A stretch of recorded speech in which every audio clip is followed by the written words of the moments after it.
ಕಾಂಗ್ರೆಸ್ನ ಬಲಿಷ್ಠಗೊಳಿಸುವಂಥ ಕೆಲಸವನ್ನು ಇವತ್ತು ರಾಹುಲ್ ಗಾಂಧಿ ಅವರು ಮಾಡ್ತಾಯಿದ್ದಾರೆ. ಭಾಳ ಇದನ್ನು ಮೆಚ್ಚುವಂಥ ವಿಷಯ. ಯಾಕಪ್ಪ ಅಂತಂದ್ರೆ ಬಹುಸಂಖ್ಯಾತ ಜನರು ಇವತ್ತಿಗೆ ಪಾಪ ವಿದ್ಯೆ ಇಲ್ಲ, ಬದುಕಿಲ್ಲ, ಬಡತನ, ಉದ್ಯೋಗ ಇಲ್ಲ, ನಿರುದ್ಯೋಗದಿಂದ ನೆರಳಾಡ್ತಾ ಇದ್ದಾರೆ. ಒಳ್ಳೆಯ ಶಿಕ್ಷಣ ಪಡಲಿಕ್ಕೆ ಇವತ್ತು ಸಾಧ್ಯನೇ ಇಲ್ಲ.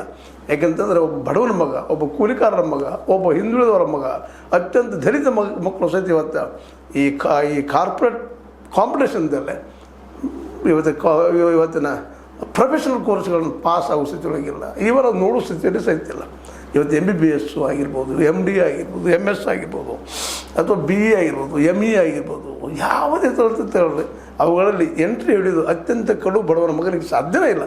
ಈವನ್ ಗೌರ್ಮೆಂಟ್ ಫೀಸ್ಗಳನ್ನು ಸಹಿತ ಕಟ್ಟು ಸಾಧ್ಯ ಇಲ್ಲ ಅನ್ನೋದು ನಾವು ಇಲ್ಲಿ ಗಮನಿಸ್ಬೇಕು. ಇಂಥ ಒಂದು ವ್ಯವಸ್ಥೆ ಇವತ್ತು ಮಾಡಿಟ್ಟಿದ್ದಾರೆ. ಎಲ್ಲರೂ ಕುಡ್ಕೊಂಡು ಆ ದಿಶೆಯಲ್ಲಿ ಇವತ್ತು ಸಿದ್ದರಾಮಯ್ಯನವರು ಮತ್ತು ಖರ್ಗೆ ಅವರು ಒಂದು ಹೊಸ ವ್ಯವಸ್ಥೆಯನ್ನು ಇವತ್ತು ತರುವ ಜಾಗಕ್ಕೆ ಹೋಗ್ತಾ ಇದ್ದಾರೆ. ಅಲ್ಲೇ ರಾಹುಲ್ ಗಾಂಧಿ ಅವ್ರ ಜೊತೆ ಕರ್ಕೊಂಡು ಹೋಗ್ತಾ ಇದ್ದಾರೆ. ಇವತ್ತು ಅವ್ರು ರಾಷ್ಟ್ರ ಮಟ್ಟದಲ್ಲಿ ಮಾಡಬೇಕಾಗಿದೆ, ಸಿದ್ದರಾಮಯ್ಯನವರು ರಾಜ್ಯ ಮಟ್ಟದಲ್ಲೂ ಮಾಡಬೇಕಾಗಿದೆ. ರಾಜ್ಯದಲ್ಲೇ ಮಾಡಿದ್ದನ್ನು ನೋಡ್ರಿ, ಒಂದು ನಮ್ಮ ಹಳ್ಳಿಯಲ್ಲಿ ಮಾಡಿದ್ದನ್ನು ನಮ್ಮ ಊರಿನಲ್ಲಿ ಮಾಡಿದ್ದನ್ನು ತಾಲೂಕಿನಲ್ಲಿ ಮಾಡಿದ್ದನ್ನು ಜಿಲ್ಲೆಯಲ್ಲಿ ಮಾಡಿದ್ದನ್ನು ರಾಜ್ಯದಲ್ಲಿ ಮಾಡಿದ ದೇಶದಲ್ಲೇ ವಿದೇಶದಲ್ಲಿ ಮಾಡಲಿಕ್ಕೆ ಸಾಧ್ಯ.